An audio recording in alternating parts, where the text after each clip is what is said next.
এখন থেকে আপনি যদি কেউরে ফোনপেতে টেহা দেন, ইউপিআই পিন কিন্তু দেন লাগবো না। আমি কিন্তু আপনারে মিছা কইতাছি না। ফোনপের একটা বড় আপডেট আছে। আপনি ইচ্ছা করলে কেউরে টেহা পাঠাইলে আপনার ফিঙ্গার পিন দিয়ে আপনি টেহা পাঠিয়ে হারবেন। কোনো ইউপিআই পিন লাগবে না।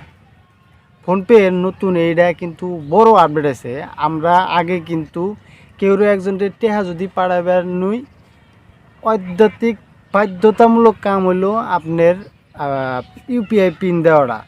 কিন্তু এখন থেকে আপনার কোনো ইউপিআই পিন দেনাবো না। আজকের এই ভিডিওতে আমি দেখাবো কীভাবে আপনি ইউপিআই পিন ছাড়া ফিঙ্গার দিয়ে আপনি একজনের টেহা পাঠাবেন।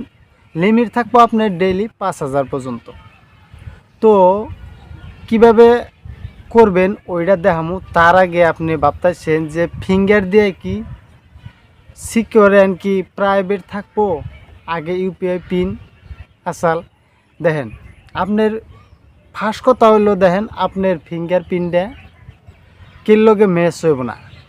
আর ইউপিআই পিন যেটা আসাল ওইটা কিন্তু কেউ মুখস্থ কইরাও আপনার অজান্তেও কেউ টাকা ট্রান্সফারের টাইমে মারা হারে। কিন্তু আপনার ফিঙ্গার প্রিন্টটা কেউ ম্যাচ করা পারবো না। এটা বেশি সেফ থাকবো। তো বেশি পেশাল না পাইরে আহেন দেখায় কিভাবে আপনি ফিঙ্গার প্রিন্টেই ফোনপেতে 5,000 পর্যন্ত টাকা ট্রান্সফার করা পারবেন। তার আগে ছোট্ট রিকোয়েস্ট, আমার এই চ্যানেলে আপনি যদি নতুন তাহলে চ্যানেলটা সাবস্ক্রাইব করবেন আর ভিডিওটা শেয়ার করে অন্য আপনার বন্ধুরে দেখান যে কিভাবে আপনি ফোনপেতে টাকা ফিঙ্গার দিয়ে ট্রান্সফার করা পারবেন। আহেন স্ক্রিনে দেখেন। স্ক্রিনে আসার পরে আপনি কি করবেন, ফোনপে অ্যাপসটা আপনি ওপেন করেন। ওপেন করার পরে লেফট সাইডে দেন তো আপনি কিউআর কোড যেতে বাই করেন, অনেক ক্লিক করেন। ক্লিক করার পরে তল অল্প স্ক্রল করেন। স্ক্রল করে অনেক লেখা আছে পে উইথ ফিঙ্গার। আপনি ওই অপশনটার মধ্যে ক্লিক করেন।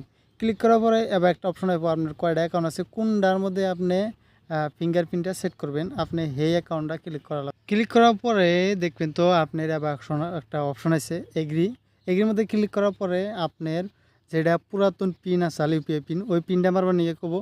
তারপরে আপনার একটা ফিঙ্গার দিবেন নিয়ে করবো। ওই ফিঙ্গারটা দেওয়ার পরে আপনার অ্যাক্টিভ হয়ে গেছে। আপনি এখন পিন ছাড়াই টাকা ট্রান্সফার করা পারবেন।